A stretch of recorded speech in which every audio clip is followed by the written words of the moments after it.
What's up, Summoners? King Blair here. Today, we're going to be talking about the top 5 MO heroes that I want Epic 7 to make.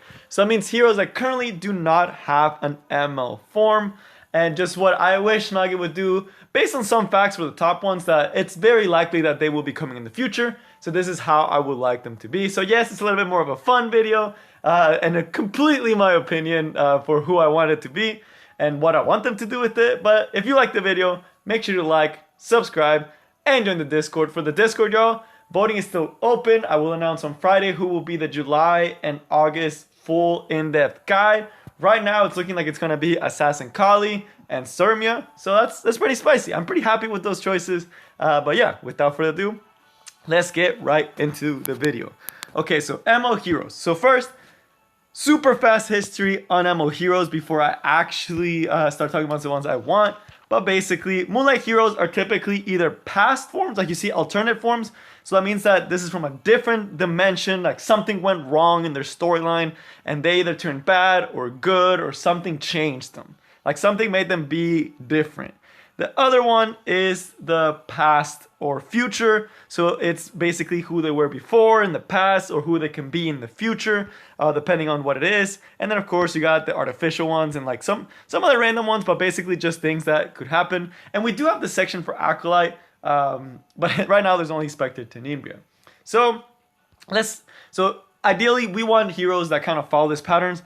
We do have a lot of alternate, but I feel like it makes the most sense for it to be alternate. But the number one that I want is going to be a past or present. So that's MO heroes. The other thing you guys need to know about for the MO hero release, I forgot where they posted it, but I have read some people talk about how they are not going to release any season 2 5-star MO heroes until they finish with the episode 1. So that means that there is the bottom 2 heroes that we'll be talking about. They are season 2.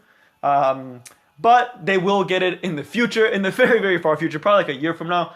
But the episode 1 MO 5 stars will get it first, and there's not going to be any MO 4 stars until then, until episode 3 comes out. So there's still some time. So they definitely have been slowing down, but they want to finish episode 1 first. So just remember that why the top 3 are theirs, because they are very likely to get it within the near future. So okay, that's the disclaimers out of the way.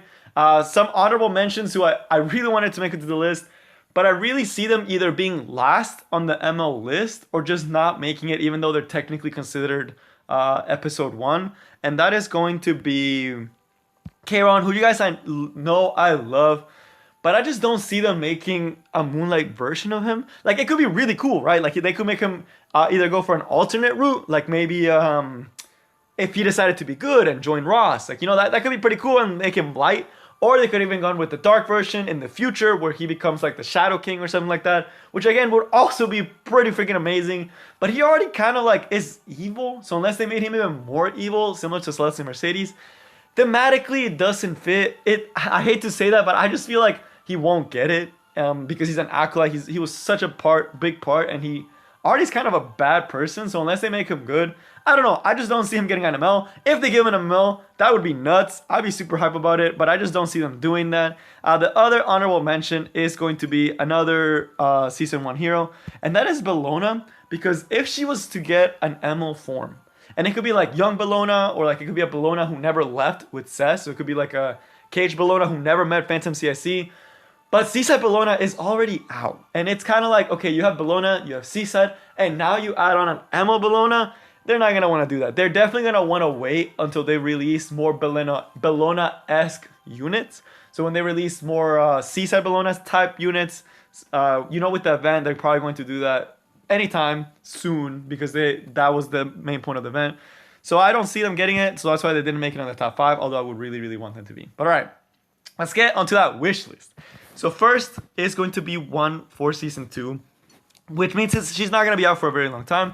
But I think Emil Vivian would be amazing. I've seen a lot of the art submissions, and I love the Emil Vivian art submissions. And I think she has a lot of potential to have an Emil version. So there's 2 ways to go with it. You could either go with future Vivian, which is where she maybe becomes like a dark mage, you know, because she's so sad about Cowrick, which would be sad to find out that she became depressed. But, you know, it happens. And it'd be pretty unique. And the way I would see her skills, it's like usually they keep some of the skills for the ML versions, and they kind of just tweak it a little bit. And then the ultimate is usually like very, very differently, but they're completely different thematically. So I could see this being, instead of boosting her combat readiness, I could see this skill reducing combat readiness. So maybe when she attacks, reduces their combat readiness. And if it's a critical hit, it reduces it by more. I could definitely see them keeping that skill. The skill 2, I could see them moving this to her ultimate and maybe making her ultimate an AoE big damage skill that can also debuff. And then you can follow up. That would be really unique. It'd be pretty broken if they actually put that in her ultimate. And I could see them putting the skill 2 being a self buff maybe, so she can buff herself. Or like some buff effect. But I feel like Dark Vivian would fit her the best. I don't see her being as a light mage. I definitely see him going more the dark path with Dark Vivian. And I think it'd be really, really cool to see her more in like her edgy form, you know, being mad and like taking revenge and using her magic instead of being like a buffer, being like a debuffer. I feel like that would be a pretty unique thing. And that's how I want to see her, because I think she's so cool and has so much like potential for like different things. Like it could be like astrology or something, like more star based. So I could definitely see her having some pretty cool designs. Number 4 is going to be the last season 2, as we mentioned. These probably won't come out for ages from now, but you guys know that this guy really should get it, and it's going to be Pavel. So Emma Violet recently got it, and a lot of people were like, why did Emma Violet get it? Isn't he season 2? No, Violet actually came very early in season 1, like halfway through actually. I remember pulling for him like when the game was like still 6 months in, and he just kind of like went under the spotlight for a long time and then came back for his episode, which was really weird. But Pavel getting it around like would be really cool, because Emma Violet, you know, it's like everything went wrong, but you know his boy Pavel is still in there, so you know my boy Pavel would be joining him. I don't really like Pavel that much, but I still think his ML version just makes so much sense. Storyline wise, he could pair up with Emma Violet. Maybe he could be the one leading the resistance, so he could be a light ranger and has to fight Emma Violet. Can you imagine how cool that would be if like Pavel became like a leader, kept his archer class and was like a light archer leader? What he could have is maybe like this skill, if it kills, it goes into the skill 2, and then the passive could be something like increased hit chance. So that way he wouldn't miss an Emma Violet. So I think it would be really cool if they did something where he counters Emma Violet to where it's like he can strip buffs, or like this skill, it's like can be a single target skill that that will never miss. I think that'd be really cool. I think they should actually do that and do it so it can't miss, so you can always kill Emma Violets with it, and then maybe he procs into his skill 2, that when an enemy's defeated, he procs his skill 2. I think that'd be really cool. Oh man, now I'm getting excited. I want Emma Pavel to come out now, like a light version. I think it'd be really cool to see that, and to see that counter to Emma Violet with him being light. And I just think it'd be a really cool like storyline perspective, which is what I love about the ML characters, that they add more to the story. It makes it feel like you round out the original counters a little bit more. But alright, now we're getting to more realistic ones. These are the ones that could definitely get it. Like these are ones that I expect them to put it out with, but before 2020 is over, I could see these heroes getting an ML version because of what they said that they want to go through episode 1, and they definitely have the potential. Number 3 is one that I really think could even get more than just an ML version. It could get like a side version, and that is going to be Yuffie. So you guys know that season 3 is coming out soon, and it is going to take place in Luna's world. So I really do think Luna will get a buff, but that's a completely different video. But season 3 is coming out very soon, and that's the Land of Dragons and Policia. So if you guys didn't know, if you guys don't care about the storyline, it's Eureka is like dragons and machines. It's kind of weird, but basically what I could really see them do is an alternate Yuffie where she either embraces her like dragon, so she would look more like a dragon and look more like kind of like Luna, where her horns are longer.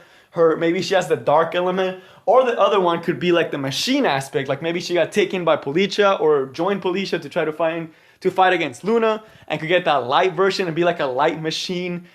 Would be pretty cool, like a light machine looking unit. I think it could be pretty cool. And as far as skills, I definitely think the first skill is kind of like a very defining trait of Yuffie. So I definitely think they have to keep a very similar aspect to her. Like maybe one way to remove debuffs AoE would be pretty cool. or maybe putting the silence on the skill 3. So like remove silence and stun, like something pretty crazy like that. Maybe not the damage. But I don't know. I'd be pretty interesting to see what they could do with her. Kind of make her maybe a sustained fighter, similar to like Luna, where she could like maybe her skill 1 removes debuffs, and then the skill 2 could steal buffs. That could be pretty cool if they actually did something like that. So I definitely see a lot of potential for Yuffie to get it, and people love Yuffie, so I definitely see her getting an ML. So now you may be wondering, with all of this, knowing that Season 3 is coming out, and Yuffie definitely is going to be getting some more love, especially storyline-wise, who could the next 2 be? So the next one is going to be none other than the best boy, Crown. Y'all, he's been one of the OGs in Epic 7. He's been around since the game came out. He's seen a lot of storyline. And recently they just did the story with him. I honestly thought the next ML would be him, but I decided to go with Violet. But the reason why I really want to see Crown is because he's just such a good character. Like, he has so much depth to his character. He helped Roz. His friend betrayed him. He had to go through all this stuff. Saved Mercedes. But you know, like that just gives you so many paths to take him. So I could definitely see him keeping his knight, but I could either see him become like king, so like maybe King Crow, like in the future version of himself, and maybe be like a light knight who just starts a fight with maybe increased defense. Or similar like FCC, where he gives increased defense to his allies, and maybe the skill 3 could be the opposite. It could be just like an attack that's based on how much health he has. So it could be like an opening tank rather than like a late game tank. I think it could be unique if they decided to do something like that, because he has some really cool skills. And then he could also go the other route where he's a Dark Knight, and maybe he sacrifices his HP on the second skill and like maybe heals and maybe does true damage, kind of like where he actually joins the Terranor guards. Like maybe he joins his friend. He's like, okay, I know it's messed up, but I'm gonna join you. So he becomes like a Dark Knight. I don't know. That could be pretty cool. Y'all know Crow would look sick in dark armor. Y'all know that. So I definitely wish he would get it. Definitely, again, a lot of potential. And his kit is so full of stuff that I think could look really clean on a Dark Knight. All right, and last but not least, this unit I am the most excited for to get an ammo version.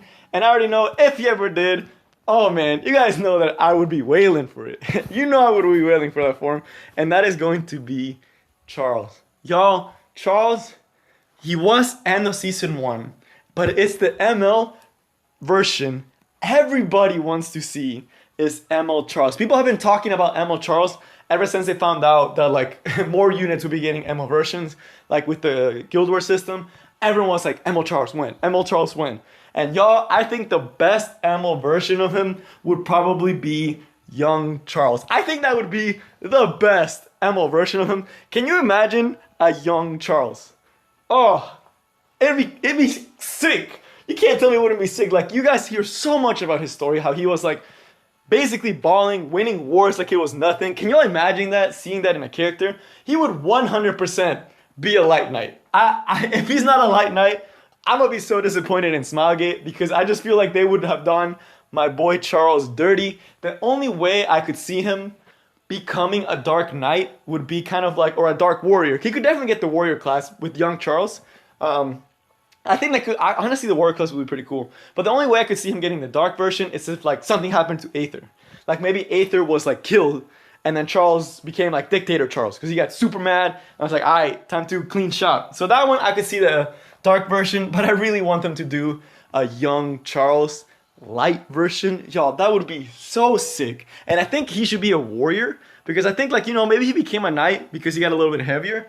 So my theory on the young Charles, what I think they should do is Charles counterattacking is like, it's what makes Charles Charles. So I think if they did a light Charles, what they should do is give the light Charles the Elris Sword passive and make him a light knight. So maybe like when an ally's attacked, that could be his passive. Like instead of having smash, his passive could be like when an ally's attacked, 25% chance to counterattack with some attack, and then he would come in and attack, and it wouldn't be like double tap like with Charles. It would just be one tap. But then he has access to his own artifact. And I think the third skill, instead of being AoE, I think the third skill on Light Charles should be a single target damage. The buffs are fine. I think the buffs are pretty unique. But I think it should be like something super crushing, like single target, like almost wipe him out. Not defense penetration because we already got too much defense penetration.